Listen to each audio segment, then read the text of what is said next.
Hi there, this is day 3 of the Creative Arts Collaboration Group Cancer Awareness #ThinkPinkArt event. The first thing I want to do is talk about the giveaway. I am going to be giving away a set of these FineLine Paint Applicators. One is the fine tip 20 gauge nozzle and the standard tip 18 gauge nozzle. These were provided to me by the FineLine Paint Applicators. I'll put a link to their website in the link below. But they have generously provided these to be given away to the viewers in a giveaway. So that's what we're going to do. Now I'm just announcing it here. You will see the complete rules for this giveaway at the end of this video. The other thing I wanted to do was create some more stamps out of background stamps. There have been some questions about where to find background stamps, and to be honest with you, I found these. They've been in my stash for a while. I think I got these at Tuesday Morning. These are Anna Griffin primal printed stamps. Of course, they have animal prints on them, but you kind of have to watch. Joann's might be a good place to look. Michael's, just look in your area, big box craft store. You kind of have to look for them, and of course I would Google background stamps.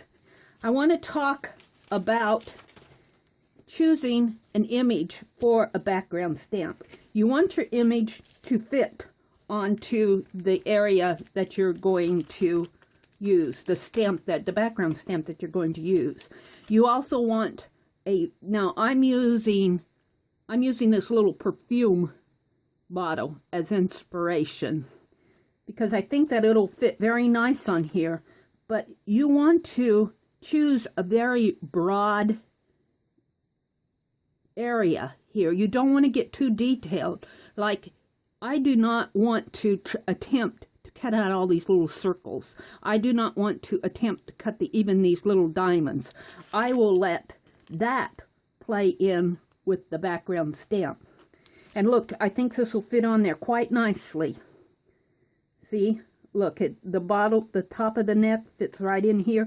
I might make the bottle a little bit wider because I have the room on my stamp. And then the little base will fit very nice down in here. And I'll show that to you. Probably do this fast forward, but I wanted to talk about it. I think I'm going to start out with the perfume bottle. Let's get that out of the way. I'm going to start out doing the perfume bottle. And I got out my figurine book. Now, some of you have seen this. I started this figurine book, I think, and I call it a figurine book because it is a figurine book. That's what they called it. And it's big graph paper is what it is. And this is where it's really my play area where I am not afraid to, to stamp and draw and sketch. I started this in 2013. But I want to get to an empty page. You can see, oh, I should do a flip of my figurine book, huh? I will. This is actually an image transfer here. Here I was doing some ATCs. I was designing scissors here, doing ink splashes here. Oh my, what was I doing there? I was playing with my deconstructive art journal pages here. You really didn't want to see all this, did you? You want to see me do my stamps. I'm getting to a blank page. This is really my fun book where I do all my planning. I want to get to a blank page. I'm going to leave those in there. What I want to do is I'm going to take this stamp out of the package here.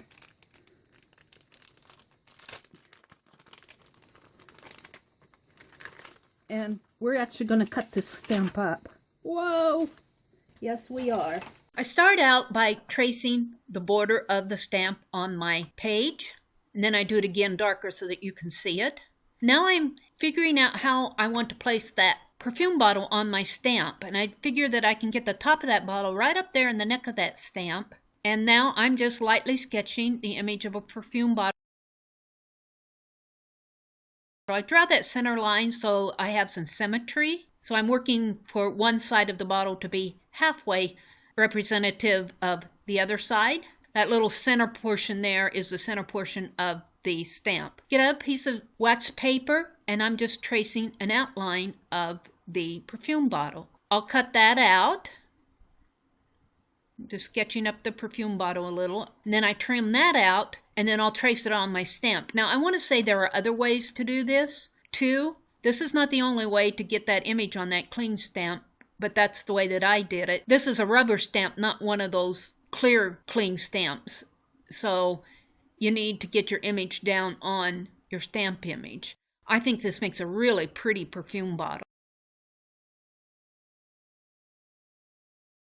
Now I'm starting to cut out the perfume bottle out of the stamp, and you can see there I'm cutting through the foam and the rubber of that stamp. So I have to cut through 2 layers and trim it up a little. That's what I'm working on here. Those curves they're not hard to cut, but you have to be careful as you're cutting them. So you can see I have all those little scraps falling down on my page. If you do this, don't throw those scraps away, because you're going to see later how I use those. Now the tiny, tiny ones you can toss out. Now I'm just trimming up my stamp. The tiniest scrappies, you can throw those out, but the other ones you'll want to save off. Yep, just doing the final touches to it, getting it exactly how I want it.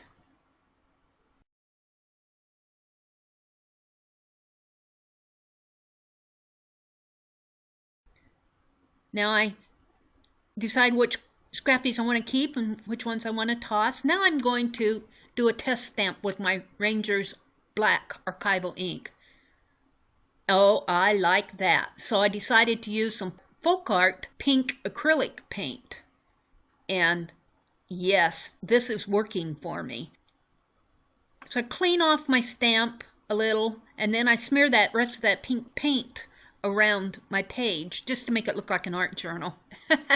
This is a Stampenda's Clean Jewel. Got it at Tuesday morning. I think it was an $8 stamp that I got for $3. Now I got out a piece of mixed media paper, and I'm going to stamp that perfume bottle right in the center of my mixed media paper with my using that folk art pink paint. And yes, that's coming out just like I want it. Then I just smear some pink paint around the border. I don't usually put my images right in the center of my page, but I did this time just because I was playing with it. And I take a baby wipe and kind of bring some of that paint, smear it into the background, and I'm just drying it off here. I was thinking I'd put that pink ribbon on there, but I decided not to. Here I'm just decorating up the stamp, getting some inspiration from my perfume bottle, the little diamonds and the little top and bottom decorations. There's a little rope decoration there at the bottom. Now I decide to put that perfume bottle on a table, and here's where the fun is. I use those scrappies to do a tablecloth and a curtain in the background. Now you could do a lot of different things with these scrappies. Do not throw them out. They are fun to play around with. You'll see me using those more. Look here where I'm putting an edging on that tablecloth. I put a valance up at the top. It doesn't show too well, but that's okay. I was just playing with it. Really happy with how this turned out. I sign it, date it, and then on the back I clean off my brush with a light pink wash, and now I'm going to document. Hashtag Think Pink Art, Creative Arts Collaboration, October Online Video Arts Festival, demo of how to cut a perfume bottle from a background stamp. Art journal page, and then I sign and date it, and now I'm just putting some more little scrappy images on there. Really happy with how this turned out.